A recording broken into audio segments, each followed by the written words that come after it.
Tonight, speed cameras refocused. Let's see the public data on this and let's make informed decisions. The new mission for some of the devices, now that they can't give out tickets. Memorial Cup excitement. Just can't wait and play in front of these amazing fans. It's awesome. A storm of anticipation in Guelph. Listen, it's like winning the Stanley Cup. It's amazing. To host Canada's biggest games in junior hockey. A lesson in life.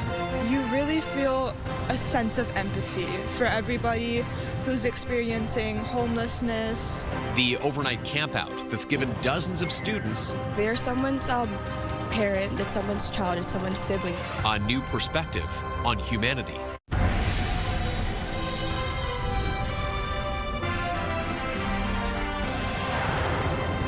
Good evening. We're learning some new details tonight about the plans for some of Ontario's now banned speed cameras.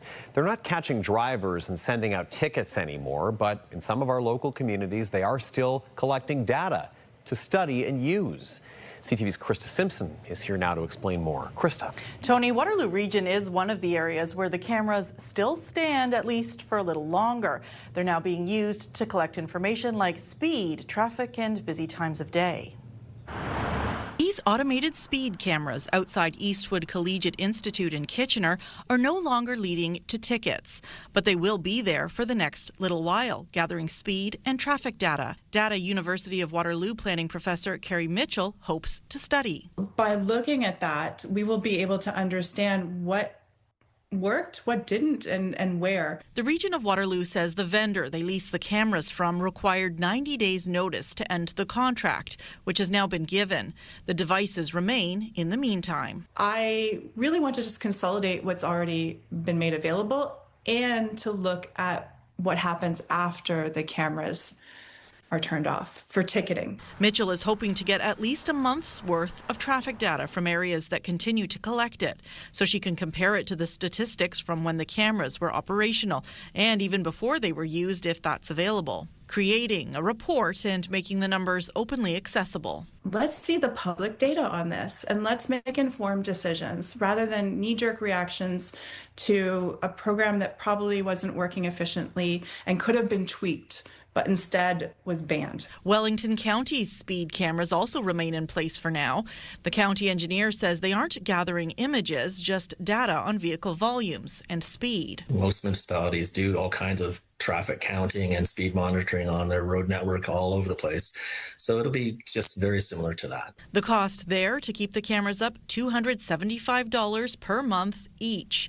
The Roads Committee would like to see the data collected until Labor Day next year. Whether that's with the current devices or with other traffic monitoring devices, that still has to be worked out. However, in other places, the speed cameras are already gone. Guelph's 12 mobile speed cameras were removed by Tuesday. About 40 municipalities across the province had speed cameras. From polls, I've seen that the majority of folks in Ontario believe that these cameras are useful. And every study that I've seen shows that they are effective in reducing speeds. So I don't want this debate to end. I want it to continue with evidence. In the meantime, new temporary measures will be going up where the cameras used to be, if they aren't already. We have installed all the temporary oversized school zone signs that the province has specified. The Ontario government has set aside $42 million for municipalities that had speed cameras. The money is to be used to implement other traffic calming measures. Waterloo Region is getting $840,000 from the Road Safety Initiative Fund. Guelph will receive nearly $677,000 and Wellington County $210,000. Decisions are still being made on how exactly the money will be spent in each area. The province will open up applications for additional funding in the near future as well. As for planning professor Carrie Mitchell, she hopes to have her report done sometime next year. Tony. Okay, Krista Simpson with some of the new details on the next step with these cameras. Krista, thank you. And time for a first look on the weather. Let's head out on location now. Alex Pinto joining us from St. Jacobs Market District. Alex, you are at an event called the Holiday Sip and Shop. That sounds kind of festive to me. I think just a little bit festive. Yeah, if you're not in the holiday spirit, coming down here, checking this out will definitely get you feeling festive. Officially kicked off 4 o'clock today, and it is running right through until 9 o'clock this evening. Becky and Sophie, mom-daughter duo, out just having a nice little date night together. Thank you so much for your time. So you guys are here just enjoying the evening. What are you hoping to find? What can you expect tonight? It is just Christmas, Christmas, Christmas, and it's a lot of unique vendors showing off their wares and their crafts and their talents, and just enjoying spending my time with my daughter. So I was going to say, spending time together, and you're crafting. You guys are into crafting. You're starting to get into maybe a little more shopping than crafting. Yeah. What are you hoping to find here tonight? Like stuff to like hang up in my room. That's a pretty good one. In terms of seeing how many people are coming out, just even getting the community together, supporting local, what does that mean for you? it's nice to be able to shop Waterloo region, shop Canada, instead of buying something, maybe that would just be off Amazon or Temu, and supporting the vendors here that have a lot of neat ideas and beautiful things that you can put up in your house. Like, it's just magical here, and there's so many talented people in our area that just come on out and support them. So, yeah. No shortage of vendors, no shortage of entertainment, lots of music, maybe grab a hot cocoa too as well. And you're going to be sticking around till, what, the end of the night probably? Yeah, maybe getting a bite to eat. And we're here with my cousin and my aunt as well. So we're just, it's kind of this was a central meetup spot for us. So just some family time as well. Right, spending some family time, getting into the holiday spirit. Thank you both for your time, and happy shopping. Yeah, I may have done a little shopping in between shows, I will admit, as well. But that's okay. That's what tonight is all about. Weather-wise, though, if you're planning to come down here tonight, you might want to maybe layer up the sweaters, grab that jacket. Overall, though, mainly clear as we look at our satellite and radar map this evening, but we are starting to feel a little bit of a chill in the air as well. So, yes, over the market here tonight, maybe a couple of clouds. Anywhere really further south, potentially could get in, see potentially a little bit of wet weather as well a little bit later on. But temperature-wise, 5 degrees right now in Kitchener, Waterloo. So we are feeling that chill in the air tonight. 6 in London, 6 in Goderich this evening. Slightly warmer if you are joining us from Windsor tonight. But yes, bundling up isn't a bad idea, but gotta say, no extreme wind chill, which is making it a lot more enjoyable coming out to an event like this, especially when we are enjoying some outdoor markets, but vendors rather. There are also several vendors inside the market district as well. And yeah, really supporting local, which is great from shoppers we're talking about here tonight as well. So yes, you don't have plans. You have until 9 o'clock here this evening to check it out. And Tony, it is actually also taking place next Friday as well. So lots to see and do, and especially getting into that holiday spirit. So we're going to hang out here throughout the hour, and we'll check back in just a little bit. I'll send it back over to you. Okay, good stuff. Alex, thank you from St. Jacobs Market. Appreciate that. Ontario's serial killer Dylan Millard has been moved from a maximum security prison to a medium security facility, and that's prompted anger and disgust from the families of his victims. Millard was convicted of first-degree murder in the deaths of Tim Bosma and Laura Babcock. CTV's John Venevali-Rao has more on the outrage surrounding Millard's transfer. Dylan Millard is one of the country's most notorious killers who murdered not only his girlfriend, Laura Babcock, but also his own father and Tim Bosma, a complete stranger who was selling a pickup truck. After first being convicted almost a decade ago, Millard's been kept in a maximum security jail. But now Bosma's family say they've been notified he's been moved to medium security. In a statement, the family wrote, "We are disgusted by the news," calling Millard a psychopath monster, and writing Corrections Canada disregarded the feedback provided by our families in response to the possibility of such a move. They went on to say it's an abhorrent transgression, offending all manner of common sense. Medium security does mean you have greater ability to interact with other prisoners, you have greater ability to engage in correctional programs, but it's no cakewalk, right? It's not like going to day camp. Experts say it is understandable that the families of the victims would be upset, but say an eventual move to medium security is typical in a system designed with the idea that inmates may eventually be released. There was national outrage 2 years ago over a similar transfer involving serial killer Paul Bernardo. In a statement, the Correctional Service wrote, "We engage with victims at various points of an offender's sentence and provide them with opportunities to voice their concerns, which are considered. Adding, in all our decisions, public safety remains our paramount consideration." Experts say whether a prisoner remains in maximum or medium security is largely dictated by the risk they pose to other inmates and the public, and not the crimes they committed. They're still locked up and safe from the community and not likely to escape. As for Millard, corrections officials say he will be eligible to apply for day parole in 2036 and full parole in 2039. John Vanavelli-Rouse, CTV News, Toronto. A grim discovery in Brampton. Crews have now found a third body pulled from the charred remains of a home that went up in flames. And the search continues for 2 other people who are missing since that fire, which broke out in the middle of the night on Thursday. CTV's Janice Golding reports. An emotional morning in a Brampton neighborhood. Area residents overcome by grief as crews began the task of searching for bodies, making a grim discovery early this afternoon. Short time ago, crews on scene have located the remains of an individual. They believe at this point that it to be an adult. Initially, 3 people were unaccounted for, but fire crews were unable to mount a search yesterday due to structural concerns. It's not how fast we can bring it down, it is how slowly, methodically, and carefully we can bring it down to ensure that we don't disrupt anything that is critical to the investigation. The 2-alarm blaze in the McLaughlin and Remembrance Roads area of Brampton broke out around 2:15 a.m. Thursday. When firefighters arrived, they'd locate 2 people who died in the fire, one just inside the home, another just outside. Look out! Everyone look out! On the grass! You can hear fire officials calling to Gurdev Singh's family 2 doors away as surveillance cameras captured some of the burning home's residents and other neighbors spilling onto the street. My heart is so die today. Yeah, it's so bad. Very, I'm not sleeping last night. 9 family members lived on the main 2 floors, including 3 who've been confirmed deceased, 2 who are still unaccounted for, and 4 others, including a 5-year-old boy who would jump from a 2nd-floor window. My thoughts and prayers go to the family members that are affected. I think that our neighborhood's definitely shaken and heartbroken by this.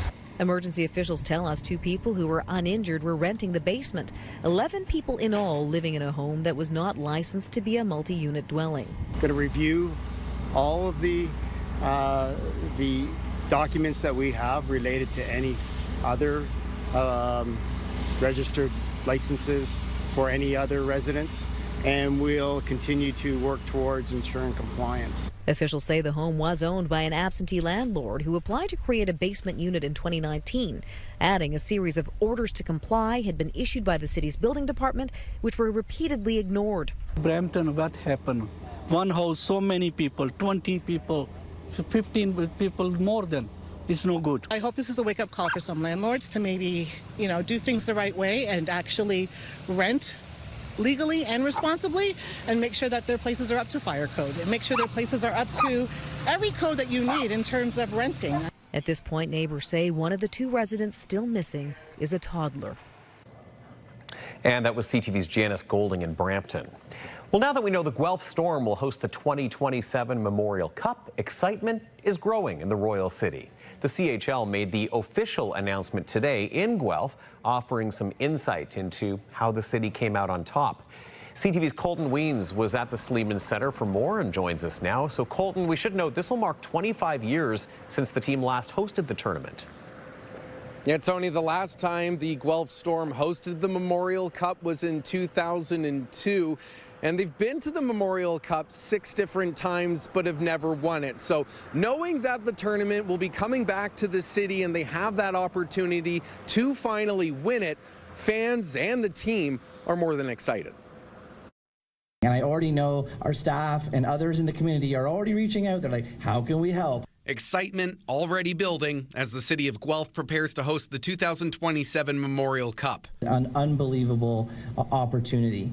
Coinciding with our bicentennial of a 200-year birthday is going to be amazing. Guelph beat out Kitchener as the host for the tournament. CHL President Dan McKenzie says this year he recused himself from the selection process because he lives in Guelph.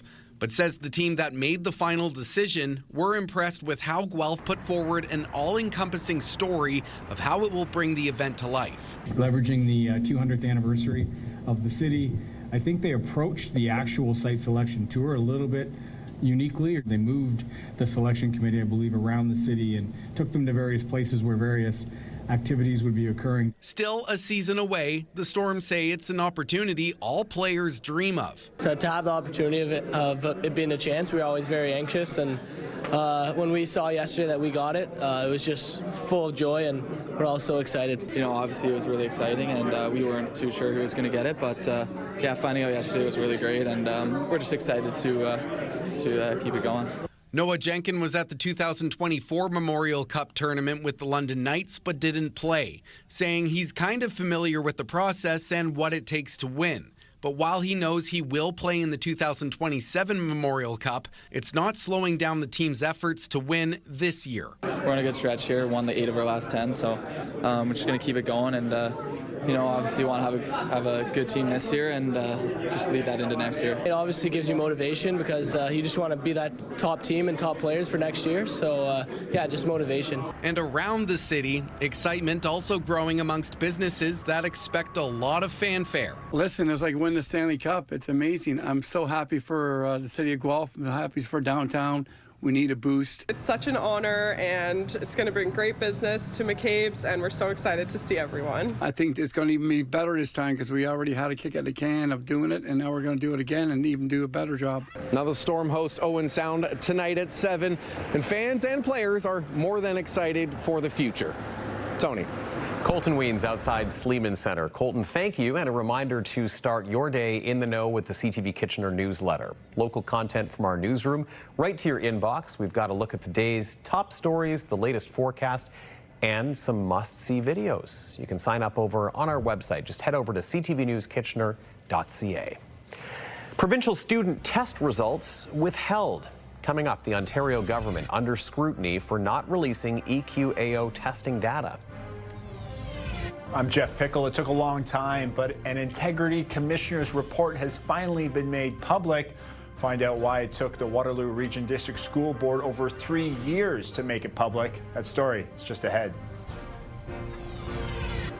We are getting into the festive spirit here at the St. Jacobs Market District, where vendors and shoppers are busy trying to find that special gift for that special someone. We'll be back here live, plus a look at your full forecast getting into the weekend coming up. Download the CTV News app and stay on top of local stories as they unfold. We go to a dramatic scene unfolding. Customize your feed and watch live wherever you are. ctvkitchener.ca, your home for news. When you see it happen, send it to CTV News. Text 10400. From your screen to ours. Text 10400.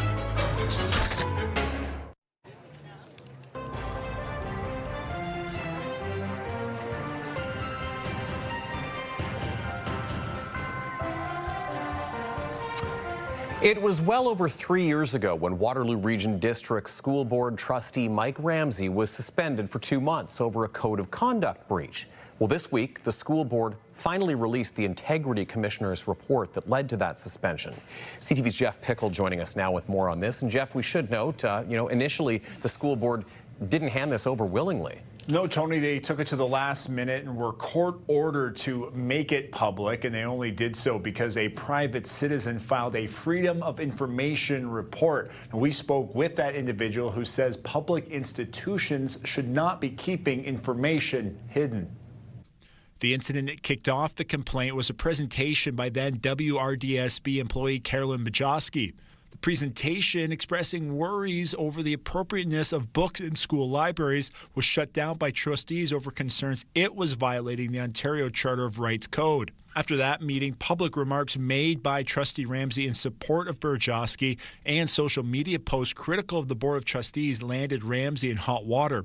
In June 2022, Ramsey was suspended for a code of conduct breach, but the Integrity Commissioner's report was buried by the school board until now. Well, if the Waterloo School Board would have what it wanted, that report would never have been released. Michael Tepper filed the Freedom of Information request. He says there was a lot of very basic information the public deserved to know. So here you have a situation, Jeff, where someone is elected to a public office. They're given the trust of the voters, and then they are temporarily removed from office, and the public isn't told what they did wrong, why they were removed, who complained against them, and who investigated them. It's a completely secret process. Tepper says the school board fought him at every turn to keep the information hidden.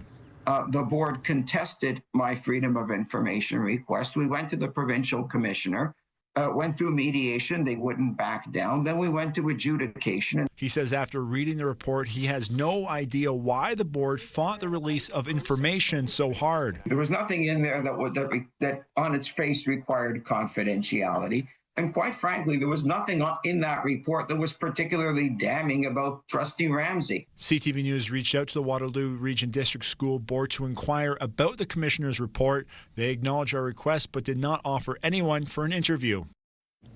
Now, the report itself shows just how divided and hostile the Board of Trustees was in 2022. To get a more complete picture of the complaint and what's in the Integrity Commissioner's report, you can go to ctvnewskitchener.ca for a link to the detailed file. Tony? Okay, Jeff, thank you very much. CTV's Jeff Pickle with that report for us. At Queen's Park, Ontario's education minister is facing criticism for withholding the results of EQAO tests. The province says the decision was made to take what it calls a deep dive into the numbers. CTV's Siobhan Morris reports. How many people had it in both? It's the education system's annual report card. How well are kids grasping math, reading, and writing? Soon we'll be releasing the EQAO results, so there's a lot more that has to happen in education to put it all back on the right path. But the Education Quality and Accountability Office report is usually out earlier in the fall. The Minister of Education says he's been holding it back to do a deep dive and act on what he's seeing. It's absolutely ridiculous. The minister could release the information and then still analyze it. The Liberals say the system should be able to walk and chew gum. I think he's hiding the results because the government's record in education isn't great. Last year's EQAO results showed fewer students in grades 3 and 6 meeting literacy standards. Math scores were steady or slightly improving, but still low. It's actually most importantly for kids, their educators, and their families so they can get the help that they need, if they need it, to learn. The opposition calls this holdback part of a government pattern. They do not think they need to be transparent with parents or with educators. They don't think they need to be accountable to us, and information sharing is something that is optional. The Elementary Teachers Federation of Ontario describes EQAO results as just a snapshot of one day. Wanting to take a deep dive or really understand what's happening with a one-time assessment tool is concerning. Bell believes the minister's time would be better spent taking a whole-of-child approach. It means smaller classes. It means investing in having more professionals in our classroom so that we have the proper mental health support, so we have the proper professionals besides our educators in the building to help students be successful. Siobhan Morris, CTV News. We have a live look from our tower camera now, looking toward uptown Waterloo from Midtown KW after a very nice, mild day. Now, as Alex was mentioning a little bit earlier, good idea to layer up tonight. As soon as that sun disappears, it's certainly been feeling a lot colder. Same with right before the sun comes up in the morning. What's the weekend have in store for us? We'll head back out to Alex at St. Jacob's Market for details shortly. And later in the show, the captain on this year's leadership assignment. The Kitchener Rangers' Cameron Reid is the focus of this week's edition of Beyond the Bench. And next, the Prime Minister touches down in South Africa for the G20 summit, fresh off getting a pledge from the UAE for investment in Canadian energy and minerals. Closer look at that next.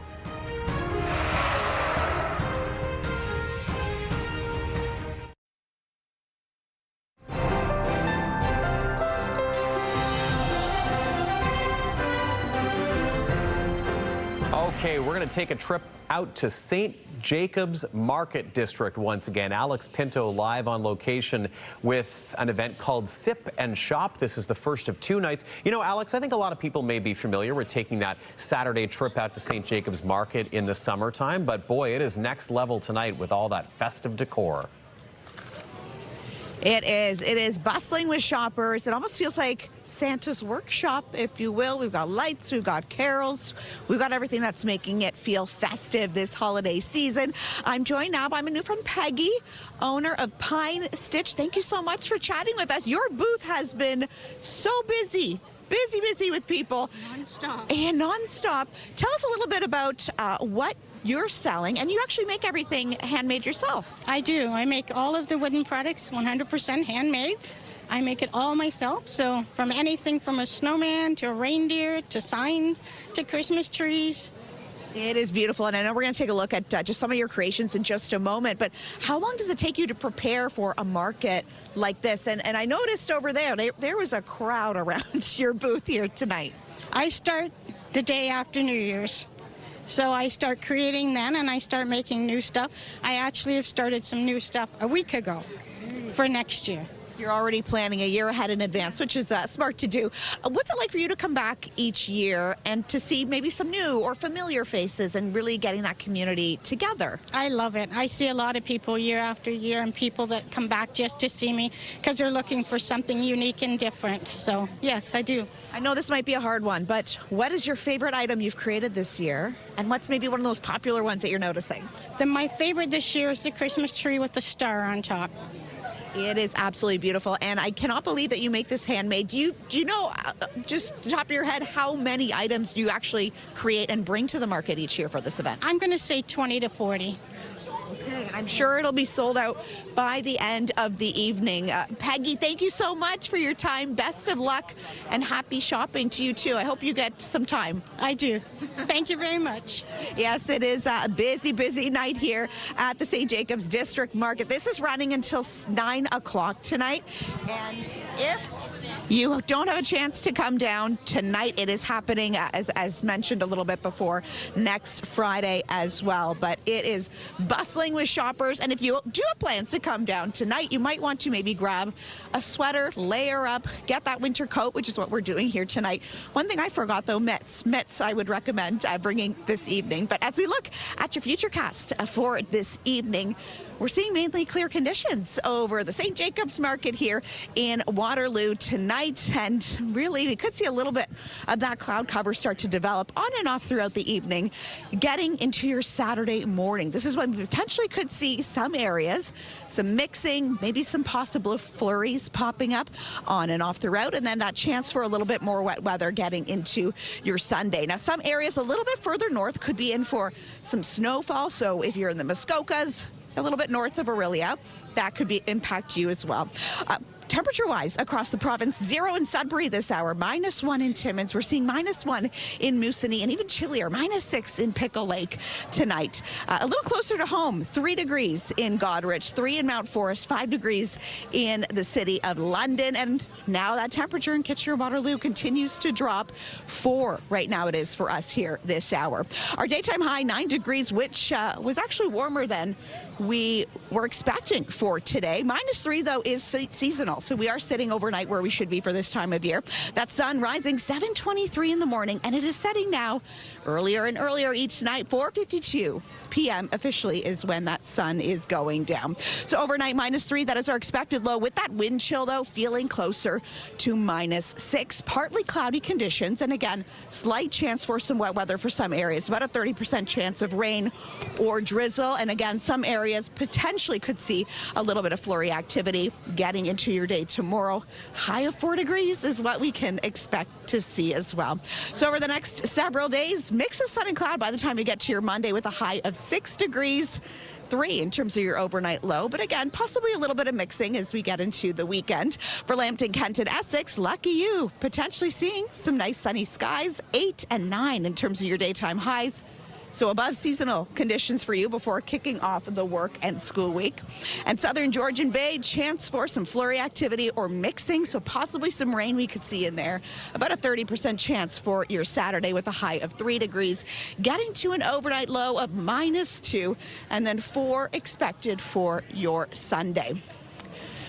So we really lucked out weather-wise, even in terms of any strong wind. We're not feeling that out here at the St. Jacobs Market this evening, which is quite enjoyable. Again, you want to maybe layer up, grab a hat, some mitts, which again, I forgot my knits tonight, but lucky for me, I've got my layers, Tony, with my nice winter coat, my nice sweater, and I will admit I have been doing a little shopping in between hits, but I think that's what this market's all about. And supporting local. Who doesn't love that? I know you are a big supporter of local, as am I, but I'll tell you, Alex, you know what? Go and warm your hands up, because any of us who've reported outside before at this time of year know how cold those microphones get on the hands by the time you get this far through it. I was thinking that. It's a little cold. Yeah, the metal You're gets right. cold pretty fast. Okay, warm up and we'll check in with you later, Alex. Thank you so much. All right, the Prime Minister has begun the next leg of his international trip, touching down in South Africa for the G20 summit. It comes on the heels of his trip to the United Arab Emirates, where he secured a pledge of $70 billion to be invested in Canadian energy, AI, mining, and other sectors. Here's CTV's Rachel Aiello. Over the next year, we will take significant measures to elevate our relationship. Speaking to a crowd of Emirati and Canadian business leaders, the Prime Minister said his government is ready to start reaping the benefits of a strengthened economic and diplomatic relationship between the two countries. On the surface, to the uninitiated, Canada and the UAE can appear as different as snow and sand. Yet we're deeply, deeply aligned. At our core, we're both trading nations. At the Canada-UAE Business Council Summit, Mark Carney highlighted how both nations are in a position to lead the global clean energy transition and announced the start of a new agreement valued at more than $1 billion to expand critical mineral processing capacity in Canada. This is a new chapter in our relationship, a new chapter in our partnership. Delegations of big funders from both nations will also be exchanging visits next year. Trips made easier by Canada and the UAE confirming more direct commercial flights are coming. With the Canada-US trade war waging on, the political stakes are high for Carney to deliver on diversifying Canada's economy quickly. This is really important to AI infrastructure build out, data centers, mining projects, infrastructure, everything that Canada wants to build will need a large amount of money, and the UAE is a good starting point for that. While here on the sidelines of the summit, the Prime Minister will be trying to advance trade talks with other world leaders, including India's Prime Minister. Rachel Aiello, CTV News, Johannesburg. A night to get a better understanding of a cold, hard reality. Coming up, we'll hear from students who've just had a real-life assignment touching on the homelessness crisis in our communities.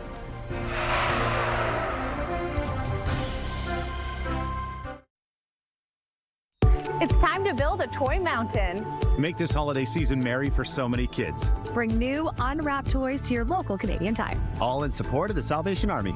We'll be collecting donations from November 19th to December 24th. With all donations helping families right here in our community. Toy Mountain, supported by the Core Group, Goman's Appliances, and the Crack Specialists. Let's make this the best toy mountain ever.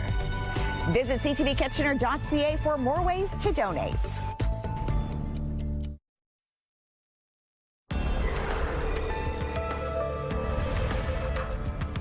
Canadians are expected to take full advantage of Black Friday deals this year. A holiday shopping survey by the Retail Council of Canada and Leger finds most people plan to spend $975 this year on the holidays. 84% of respondents say Black Friday is the most important shopping day for them, and more than half start researching 1 to 3 weeks in advance. The survey also suggested more shoppers are returning to brick and mortar stores for ideas and even for final buys, even though 80% of them compare prices online before making a purchase. Now, retail experts say smartphones are playing an increasingly large role in this whole process. We're north of 40% now in terms of holiday sales being done on mobile phones, and it allows you to sort of look quickly and compare different things. So, you know, some retailers like Amazon have special days where certain items are only available on their app. They also have Rufus, which is an AI that can help you shop. So we're seeing more Canadians buy on mobile over the last 5 to 10 years. 86% of respondents said they plan to shop close to home, 84% hoping to buy Canadian. But the survey said that price remains the #1 decision driver ahead of brand loyalty or location. All right, time now to update our top stories on this Friday night. Leanne Evans in studio with us for a recap. Leanne, we've got some new details about what's going to be happening with the now banned speed cameras in many areas. Yeah, it's been 1 week since the province's ban took effect, but in some areas, including here in Waterloo Region, the work of speed cameras not done just yet. While the cameras aren't issuing tickets, they are collecting data on speed, traffic, and busy times of the day. It's a similar story in Wellington County, but in Guelph, all 12 of the cameras there were taken down earlier this week. And excitement's growing in the Royal City as it prepares to host the 2027 Memorial Cup. The CHL made the official announcement in Guelph. The league's president says the decision came down to the Storm's bid and its plans to tie in the championship with the city's 200th birthday. And while it's still a season away, the team says it's not slowing down their efforts to win the cup this year. Okay, and Leanne, looking at what our digital team's working on as well, an unusual discovery by some OPP officers this week. Yeah, police actually found 3 kittens on a road near Walsingham. That's north of Long Point. They say drivers spotted the litter and made a report. The trio didn't need medical attention, and the kittens were brought to the Simcoe and District Humane Society, where they will eventually be up for adoption. More information on the story, you can go to our website, ctvnewskitchener.ca. Tony, as a cat dad yourself, I don't know, could you take one more in? Well, I'm not sure what Effie would think of that, but Effie might not be happy with it. Might not be. She's sort of an older cat now, but I got to tell you, my heart just breaks when I hear of stories like this, and I know that when we get those stories out, it often does lead to them finding a good, loving home. Yeah, and those are 3 pretty sweet kittens. They are. So hopefully they do find their forever home as well. Adorable. Okay. Leanne, thank you. Thank you. Well, last night we told you about more than 100 local high school students who were getting ready to spend a night out in the cold for a real-life lesson on some of the realities associated with homelessness. Early this morning, CTV's Ashley Bacon went back to St. Mary's High School to find out what everyone had learned about sleeping rough. As the sun began to rise, students emerged from their tents at St. Mary's High School in Kitchener. We got a little taste tonight. It was pretty cold. Can't even imagine how it'd be for homeless people who don't have the stuff that we have, especially if it was snowing or raining. This was the 3rd annual Night in the Cold. Students from 5 area high schools camping out overnight to experience what someone unhoused might face every night. The whole point of creating something that is experiential is so that they go beyond the textbook learning, the reading off of a website or watching a video on something, and that they actually have a taste of that discomfort. But for some of the students we spoke with, the reality of what the unhoused face became clear, especially as they considered some of the essentials they did have for this camp out. We had sleeping bags, we had blankets, and we had warmers, and most of actual unhoused people don't have these necessities. So if I was coming out here bare, only with a coat on my back, and then nowhere to actually sleep, no sleeping bag, just on the floor or wherever, it's really bad. So I just think we need to acknowledge them and do our best to really provide for them. Recognizing that this is also a lesson in humanity. People who are unhoused, they are someone's parent, it's someone's child, it's someone's sibling. You really don't know everyone's situation and how they got to be, so it's not really easy for them to get off the street. The event also kicks off a multi-purpose fundraiser, the Waterloo Catholic District School Board's Homes for Hope campaign, benefiting 3 local groups. A Better Tent City down the street, and in Cambridge, the Bridges Shelter. We're also expanding it to include One Roof as the fundraiser officially launches to all of the high schools for Christmas. And although it might have been a restless night, the rest of this lesson is getting right back to routine in the classroom today. Ashley Bacon, CTV News, Kitchener. It's Friday night. That means another Kitchener Rangers home game, hosting the Ottawa 67s at the Odd tonight. But before the puck drops, we'll hear from Rangers captain about his role in leading the team. Next.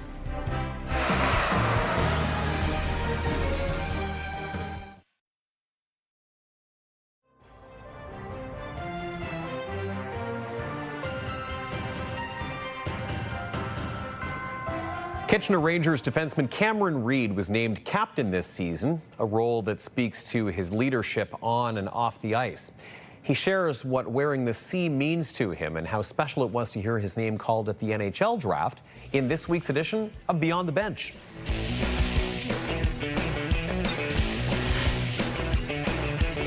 And to Reed. Reed, he'll skate it into the high slot. Here's Reed. Reed, a shot, scores! I'm Cameron Reed. I'm a left defense, and this is my third year for the Rangers. Oh, captain, my captain! It's an honor. It's a great feeling to know you have that kind of support and love from everyone, including the fans, your teammates and coaches in the room. So it's really nice feeling. He's kicking around in some feet. Rangers digging for it. That shot in scores. Reed. Winning a Stanley Cup is huge for me. It's always what I wanted to do, and that's probably the biggest end goal for me, just to win a Stanley Cup and have an impact in the NHL. Reed is able to find a seam, and he makes it 3-1. Being drafted by Nashville in round one was a pretty cool feeling. Reed has good puck possession, influences the pace of play, has great decision-making and puck control. It was kind of surreal to be drafted by them in the first round. It was a unique feeling, something that only happens once in a lifetime, so it was just cool to experience that. And we'll have more news coming up in just a few minutes. First, let's check in once again with Alex. It's a cool night. You want to layer up if you're headed down here to the St. Jacobs Market District for the holiday sip and shop. Well, take a look at how your morning is looking for Saturday, too, in Wake Up Weather coming up. Here's a look at your Friday night lineup. Stick around for E-Talk before The Big Bang Theory. Then at 8, Happy's Place before Georgie and Mandy's first marriage. Then at 9, it's Hell's Kitchen before Boston Blue. Tonight, a terrifying grizzly bear attack injures students and staff in BC. This incident is distressing for the community. The horrified community and heroic teachers who fought off the aggressive animal. Later on CTV National News. 105.3 Virgin Radio is KW's #1 hit music station. Home of Jeff, KP, and Backstage Ben in the morning. Listen to 105.3 Virgin Radio everywhere with the iHeartRadio app.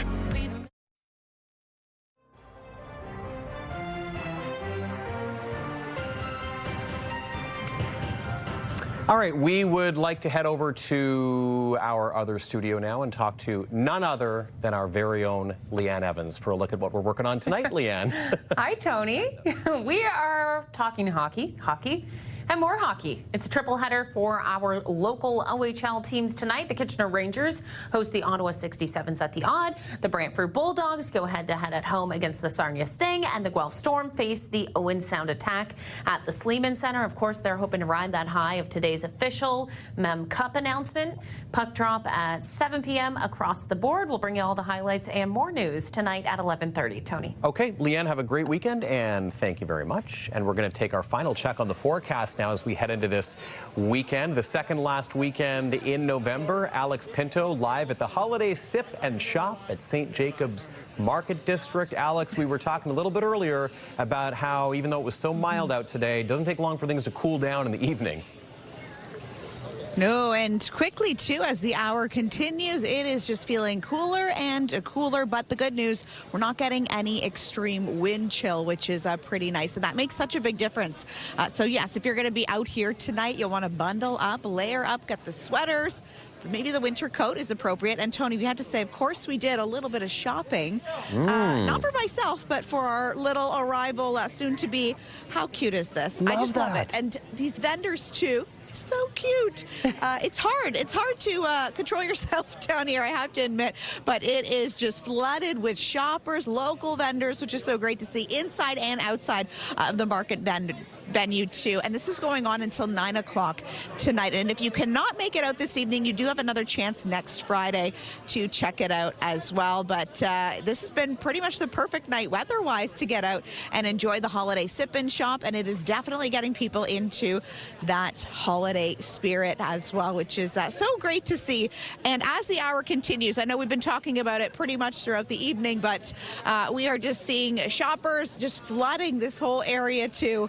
And again, even inside, I know we didn't take a peek inside the market there, but it is just packed. Of course, the fritter line is still very, very long, as it usually is pretty much every week, I would say, in the summer, even into off-season as well.